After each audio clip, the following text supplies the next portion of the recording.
Welcome to the Coaches Show here as we get you set for the Spartans' next game against the St. Ambrose Fighting Bees alongside Coach Jason Buryanek. I'm Brad Seigan, filling in for Harry Schrader this week. And Coach, interesting week we've got here ahead of us. Before we get into St. Ambrose and what you've seen on film and everything, let's get into last week and let's really get into kind of this season. We're about a third of the way through now.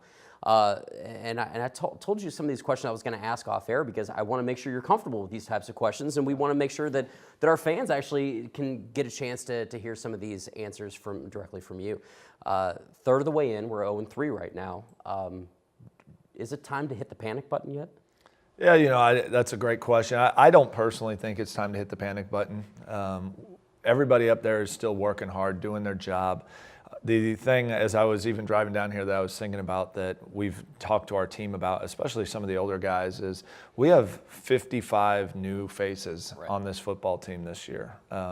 We had about 45 that went through spring ball, and we brought in a lot of new faces. And right now, I think what you're seeing is the young guys kind of outnumber the older guys in the locker room, and that's okay. But what we're trying to do is kind of feel our way out a little bit, feel our way through the season. We got a lot of young guys that we're relying a lot on game day, and there's little things that they're still forgetting or in the process of learning. So, to me, it's never time to hit a panic button. The only thing we can do is just keep developing and keep getting better on a week-to-week basis. And, I really think we did that. We went into the Lion game and made a lot of mistakes that, especially on from the quarterback position, and got those cleaned up. But then you really look at the St. X week, and we talked to our guys. I think there was a lack of confidence.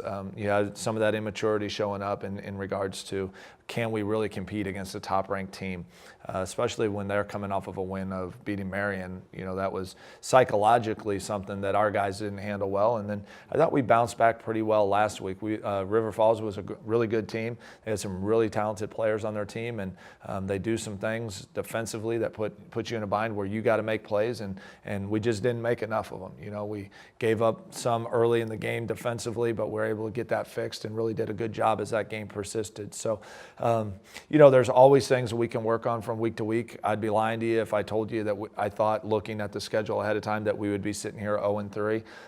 But it is what it is, and the only thing we can do is just keep working at it and getting better from a week-to-week standpoint. Well, I know a lot of people don't get a chance to see practices and everything, and that kind of leads me to my next question. We look at the quarterback play, and I think it's really just been a seesaw thing this year. And you and I have talked a lot about it, that there is no real starting quarterback here. There's three guys right now in it. When I look at a game, and I'm more of a fan's perspective than anybody, just because I don't go to all of your practices. Sure. And I see Gunnar Griffin playing pretty well, and then Chase Brown comes in, and things start to stall.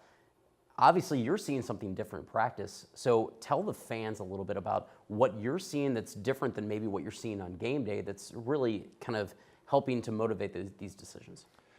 Well, the biggest thing is inconsistency out of all of them. There's Gunnar last week in practice had a really good week. We talked last week about how Chase, he missed a meeting, and so we were giving other people a chance. And Gunnar answered that bell, and that's where he got the start. We told both of those guys going in that Gunnar was going to get the start, but Chase was going to play at some time. I thought Gunnar did a really nice job when he was in there. There was some little things about, switching up, making the wrong calls, and, getting a few things confused that kind of opened the door a little bit for Chase. And Chase has to be more consistent in delivering the football, and making game time decisions. But really what we have is a group of guys and something that I don't really have the answer to. Unfortunately, it's something I know Coach Winslow and I have sat down and talked about. He is beyond frustrated with it in regards to the overall quarterback play, but it's not where it needs to be, and we've got to get better consistency. And so, what we feel as a team and as a program, we've got to find a guy who's going to give us the best opportunity to win. And really nobody is really separating themselves from the pack in that sense. So we've got to find that guy. We've got to find who that is, and then until we do so. But I think in practice and in some of the things that Chase does, maybe separating himself a little bit, he's in there learning all the time, which definitely helps out. But, it's really hard to say. Both guys have their moments where they look really good, and neither one is doing great. Neither one of them's doing horrible. So we just need to find that guy and hope one of them separates themselves a little bit.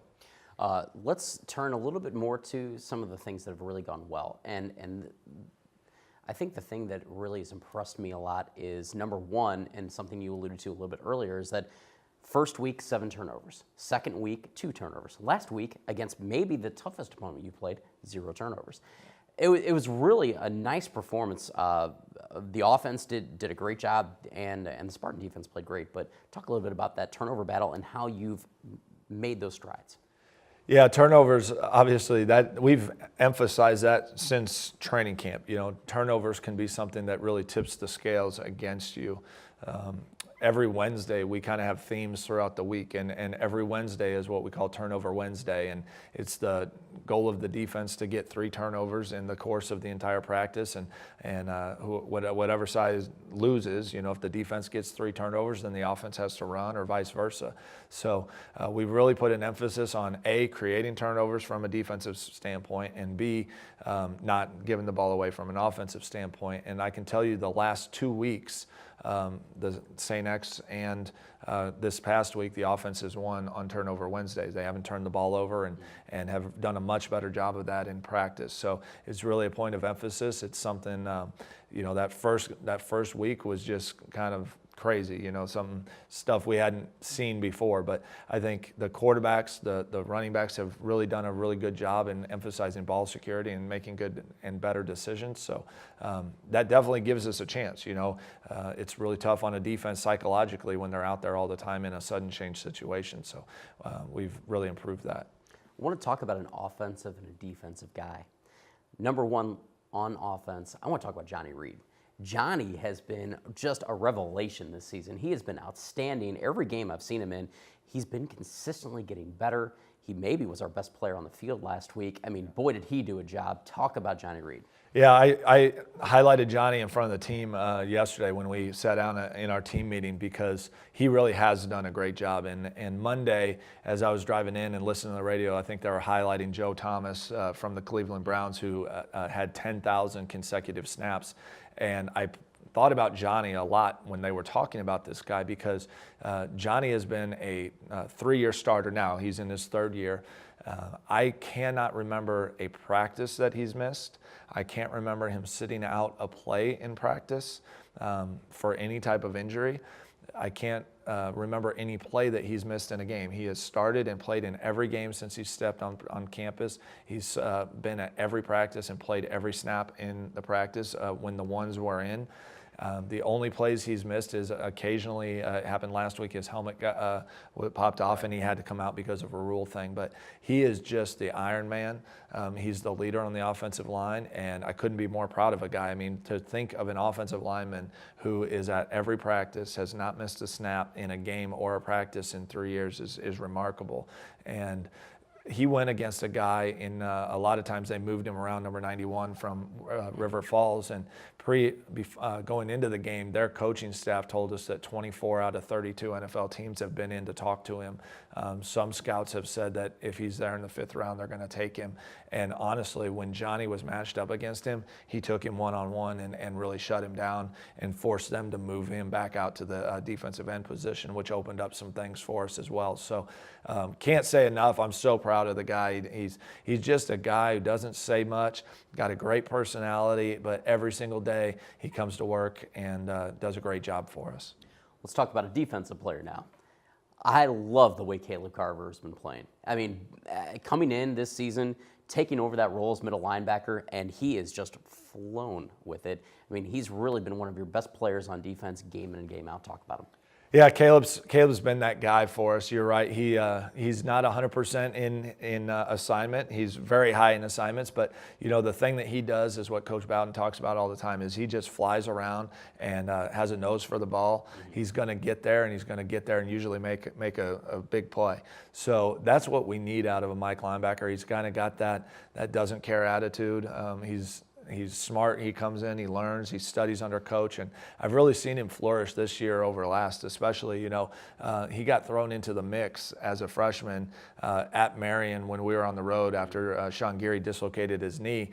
And one of the plays that I always remember is it was the second snap that he was in, and they handed the ball off, and Caleb flew through the gap and destroyed the running back for a 4 or 5 yard loss. And he came over the sideline and he was kind of laughing. He said, "I totally blew that call. I had no idea what I was doing. I just decided I was going to blitz and go make a play." And that's kind of the way he is. He's just a guy who he's just going to go. He's going to go downhill. He's going to attack, and he's done a great job at the middle linebacker position and getting us lined up and making sure we're in the right spot. Let's talk about St. Ambrose real quick before we go. St. Ambrose is a team that's not going to present the size disadvantage that you had last week. And I think that was probably one of the biggest surprises I had last week is, wow, these guys are big. St. Ambrose isn't that team. They have a very sound team. The only loss they have is to the #1 team in the nation. But it's a team that you look at on paper and say, okay, they're not going to be able to do what other teams have been able to do to us. Talk a little bit about St. Ambrose. Well, I think you hit the nail on the head. Mike Magistrelli, their head coach, has been there for a long time. He does a really good job. His kids are always going to be in the right spot. I think they're very well coached. They're prepared. They always play hard. This is a big game for us, and not just a no-win team looking for its first win, but it's also a big game for us in the recruiting world because they do a really good job of recruiting Central Illinois and Southern Illinois and St. Louis. And St. Louis, yeah, they're starting to get into St. Louis more. So, from that standpoint, it's a big game for us to go out and how that helps us on the recruiting trail is anybody's guess. But I think it definitely is not going to hurt us. But on top of that, I think you hit the nail on the head. They're not going to wow you with their size. They're not going to wow you with speed. But they have guys that play hard and they give maximum effort on every play, and that's something that we're really trying to get our guys to do. The thing we've talked to our guys about is, again, it's not really about what they do, it's about what we do. And we really feel, as you sit down and watch the film, that it's things that we haven't done more than what the team has done against us. I think our guys understand that they're prepared. They understand we're showing them the right things throughout the week. We've just got to kind of get that game jitters out of the way and go out and play like we know we can. So this week is no different. I think athletically we've got some areas where we can take advantage of things, both offensively and defensively, but we also know they're going to be well coached and prepared for us. And, we just got to go out and be us and be who we know we can be. And we haven't shown it that this year yet, but I think we're right on the edge of doing that. And if we can get over the hump, so to speak, in that regard, that I really think this team can do some good things still. Final game of a 3-game homestand coming up for you here on Saturday or today if you're watching us live on the Spartan Digital Network. For Coach Jason Burianic, I'm Brad Seigan. Game time is just ahead, 1 p.m. kickoff against the Fighting Bees of St. Ambrose. Thanks again for joining us on the Coaches Show here on the Spartan Digital Network.